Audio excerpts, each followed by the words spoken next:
अस्सलाम वालेकुम एवरीवन, कैसे हैं? उम्मीद है कि आप सब लोग खैरियत से होंगे। आज की इस वीडियो में हम डिस्कस करेंगे सीनियर ऑडिटर का पेपर जो कि एफपीएससी वालों ने कंडक्ट किया है 3 सितंबर 2021 को। और ये जो एक पहले हमने पेपर डिस्कस किया था वो मॉर्निंग टाइम में हुआ था 10 AM में, और ये जो पेपर हुआ था 2 बजे हुआ था। तो आपके साथ मैं इस वीडियो की डिस्क्रिप्शन में बाकी पेपर्स के लिंक्स भी शेयर कर दूंगा जो कि हमने पहले डिस्कस किए हैं। 3 सितंबर का जो पेपर मॉर्निंग टाइम में हुआ था वो भी हमने डिस्कस किया हुआ है। उसके अलावा 2 सितंबर का पेपर भी डिस्कस किया हुआ है। उसके अलावा 30 अगस्त का पेपर भी डिस्कस किया हुआ है। तो वो उन वीडियोस के लिंक्स भी मैं डिस्क्रिप्शन में शेयर कर लूँगा, तो आप वो भी देख लीजिएगा। और आइए स्टार्ट करते हैं पेपर सॉल्व करना। पहला एमसीक्यू है जी, which item is not included in cost accounting. तो इसके ऑप्शन थे कि प्रोडक्ट कॉस्टिंग, प्रॉफिट शेयरिंग या प्लानिंग। तो जो कॉस्ट अकाउंटिंग में जो चीज़ इंक्लूड नहीं होती वो होती है प्रॉफिट शेयरिंग।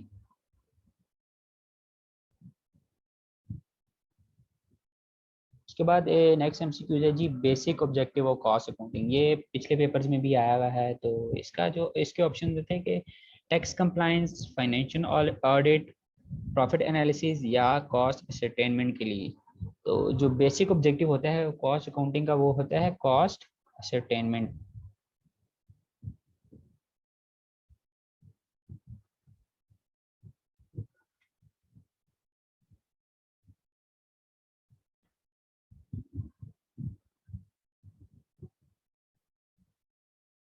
उसके बाद है जी, direct cost incurred can be identified है। डायरेक्ट कॉस्ट जो इनकर्ड होती है उसको हम किस चीज़ से आइडेंटिफाई कर सकते हैं? ईच डिपार्टमेंट से, ईच मंथ के थ्रू आइडेंटिफाई कर सकते हैं, ईच यूनिट ऑफ आउटपुट से, या ईच एग्जेक्टिव से आइडेंटिफाई कर सकते हैं। तो इसका जो राइट ऑप्शन है वो है ईच यूनिट ऑफ आउटपुट।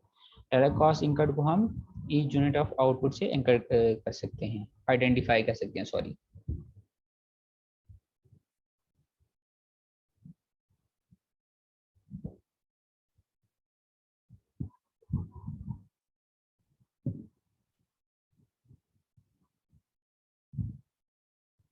उसके बाद है जी, overhead cost is the total of. Overhead cost किस चीज़ का टोटल होता है? ये ऑल इनडायरेक्ट कॉस्ट आती हैं इसमें, या ऑल डायरेक्ट कॉस्ट आती हैं, या इसमें दोनों चीज़ें इंक्लूड होती हैं, डायरेक्ट कॉस्ट या इनडायरेक्ट और इनडायरेक्ट कॉस्ट।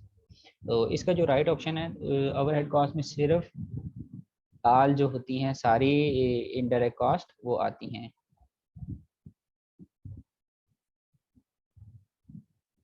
डायरेक्ट कॉस्ट जो होती है वो फैक्ट्री ओवरहेड का पार्ट नहीं होती। बताइए, operating cost is suitable for, operating cost किस चीज़ के लिए सूटेबल है? इसके ऑप्शन थे कि जॉब ऑर्डर बिजनेस के लिए, शुगर इंडस्ट्री है उसके लिए, या कॉन्ट्रैक्टर इंडस्ट्री है उसके लिए, या एक सर्विसेज इंडस्ट्री है उसके लिए।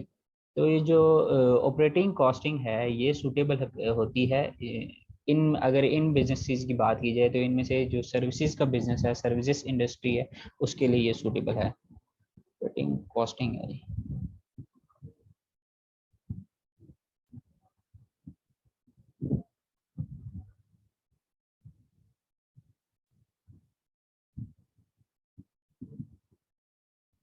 उसके बाद है जी, prime cost include. Prime cost में कौन कौन सी कॉस्ट इंक्लूड होती हैं? प्राइम को इसको ऑप्शन दिए हुए थे उन्होंने, डायरेक्ट मटेरियल, डायरेक्ट वेज और इनडायरेक्ट एक्सपेंस। दूसरा ऑप्शन था इनडायरेक्ट मटेरियल, इनडायरेक्ट लेबर और इनडायरेक्ट एक्सपेंस। एक और ऑप्शन था डायरेक्ट मटेरियल, डायरेक्ट वेज और डायरेक्ट एक्सपेंस।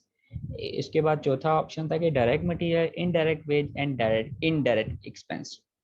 तो जो प्राइम कॉस्ट होती है उसमें जो सारे हमारे डायरेक्ट एक्सपेंस आ रहे होते हैं वो इंक्लूड होते हैं। तो इसका राइट ऑप्शन होगा जी डायरेक्ट मटेरियल, डायरेक्ट वेज। जो भी जो चीज़ें डायरेक्टली यूज़ हो रही होती हैं, डायरेक्ट कॉस्ट होती हैं, वो सारी प्राइम कॉस्ट में आ जाती हैं। उसके बाद आता है जी डायरेक्ट एक्सपेंसेस।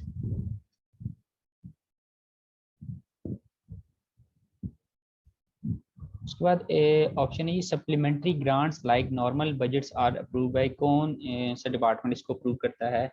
तो ये हमने देखा था कि एक डिपार्टमेंट होता है जी फाइनेंस डिवीजन अप्रूव करता है इसको, नेशनल असेंबली अप्रूव करती है, रेवेन्यू डिवीजन अप्रूव करती है, या principle of accounting officer approve करता है।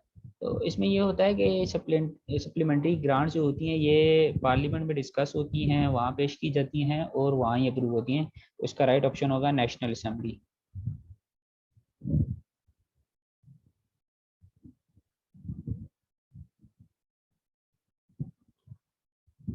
उसके बाद ऑप्शन था कि return on investment. Return on investment क्या है? ये टर्नओवर रेशो है, शॉर्ट टर्म सॉल्वेंसी रेशो है, प्रॉफिटेबिलिटी रेशो है, ये लॉन्ग टर्म सॉल्वेंसी रेशो है। तो रिटर्न ऑन इन्वेस्टमेंट, जाहिर सी बात है रिटर्न ऑन इन्वेस्टमेंट हमें एक प्रॉफिट बता रही होती है, तो ये हमारा जी प्रॉफिटेबिलिटी रेशो हो जाता है।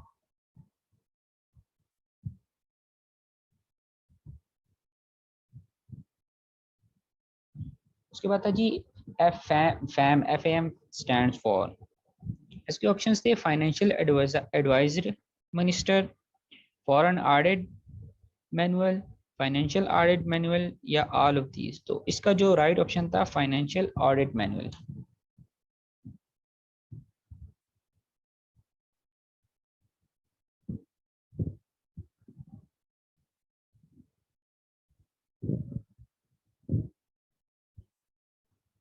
उसके बाद एक एमसीक्यू है कि floating assets are valued at, किस चीज के ऊपर उनको वैल्यू किया जाता है? उनको कॉस्ट पर वैल्यू किया जाता है, एक्चुअल कॉस्ट, या मार्केट प्राइस पर वैल्यू किया जाता है, या कॉस्ट और मार्केट वैल्यू जो लोअर होती है दोनों में से उस पर वैल्यू किया जाता है। इसका जो राइट ऑप्शन है कॉस्ट और market value which ever is lower.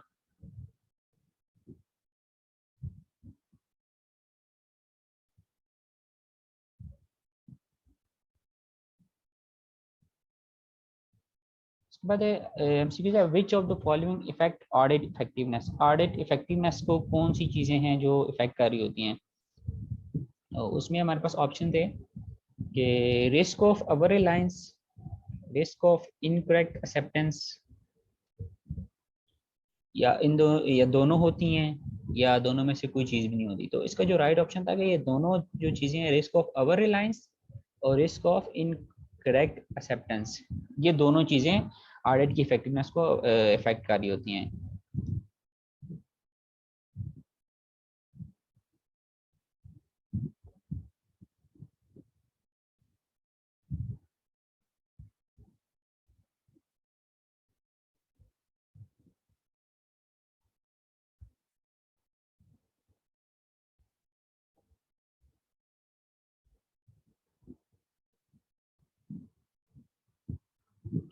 उसके बाद नेक्स्ट एमसीक्यू है जी प्रीपेड एक्सपेंसेस आर।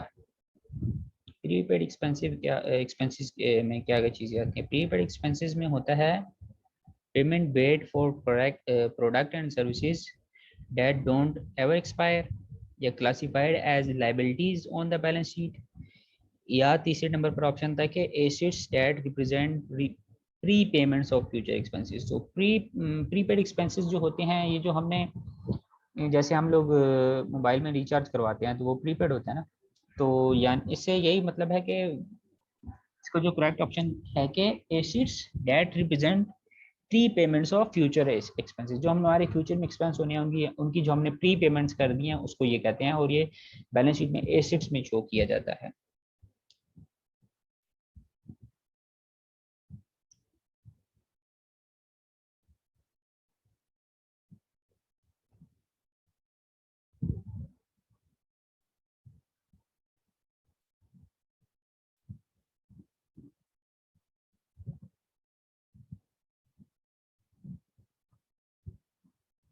उसके बाद आता है how many type of revenue receipts are there.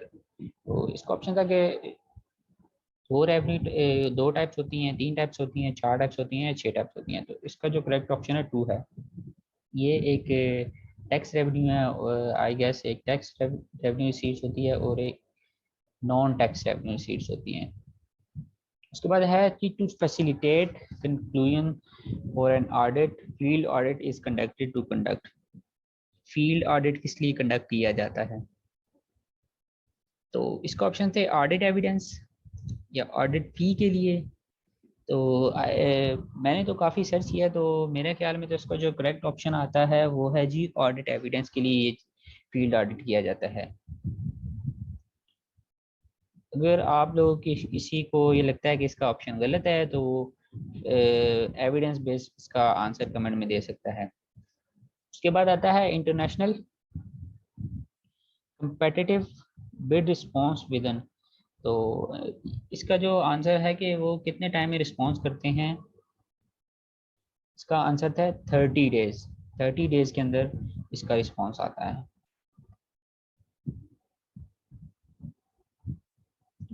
So 30 days.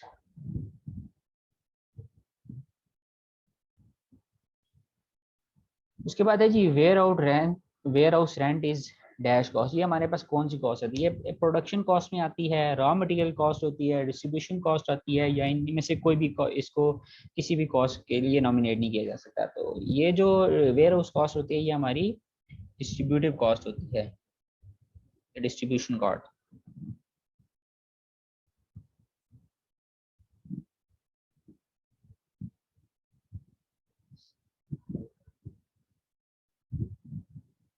उसके बाद है जी company auditing is done by. Company auditing कौन करता है? ये आपके जो होता है फाइनेंस डिवीजन वाले करते हैं, रेवेन्यू डिवीजन करते हैं, या आपका जो नेशनल असेंबली करती है इसका जो, या आपका होता है चार्टर्ड अकाउंटेंट। इसका जो राइट ऑप्शन है वो है चार्टर्ड अकाउंटेंट। चार्टर्ड अकाउंट होता है, अकाउंटेंट जो होता है वो कंपनी का ऑडिट करता है।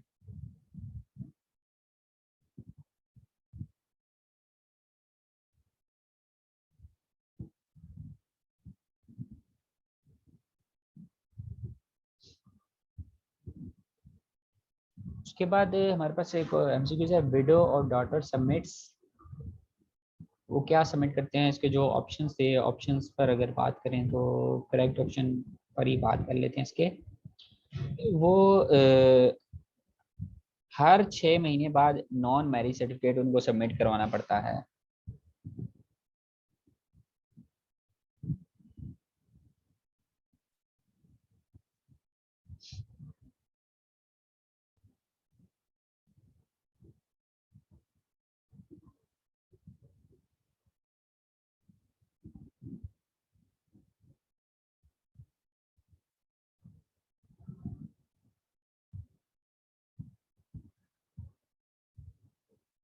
उसके बाद है जी financial management and power of principal accounting officer has been issued by. कौन से डिपार्टमेंट ने ये चीज़ें इशू की हैं? पहला ऑप्शन था फाइनेंस डिवीजन।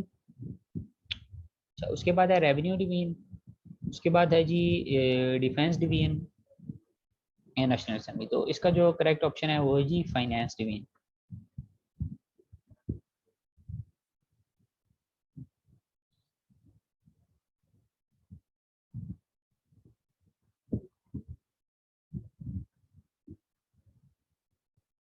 उसके बाद लास्ट जो हमारे पास एमसीक्यूज हम देखेंगे वो है प्रिंसिपल अकाउंटिंग ऑफिसर जी। इसके जो ऑप्शंस थे कि उसकी मतलब क्या क्या duties, custodian of resources allocated to him, या दूसरे number operator of financial resources है, या तीसरे number responsible for all financial matters relating to office,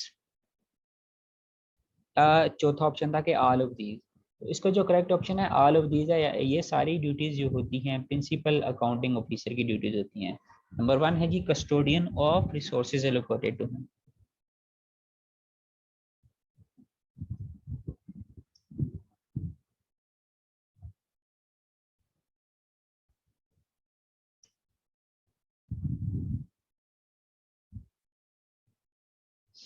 दूसरे नंबर पर है जी ऑपरेटर ऑफ फाइनेंशियल रिसोर्सेज।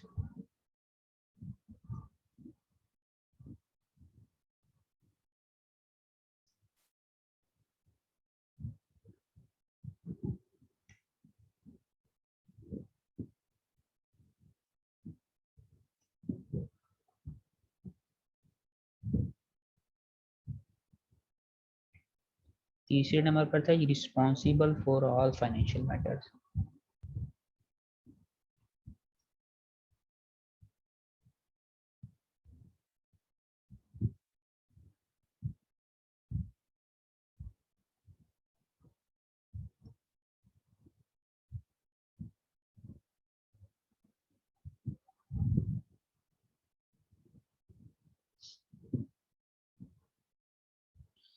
तो ये थे कुछ एमसीक्यूज जो 3 सितंबर 2021 को सीनियर ऑडिटर का पेपर हुआ था 2 बजे वाला।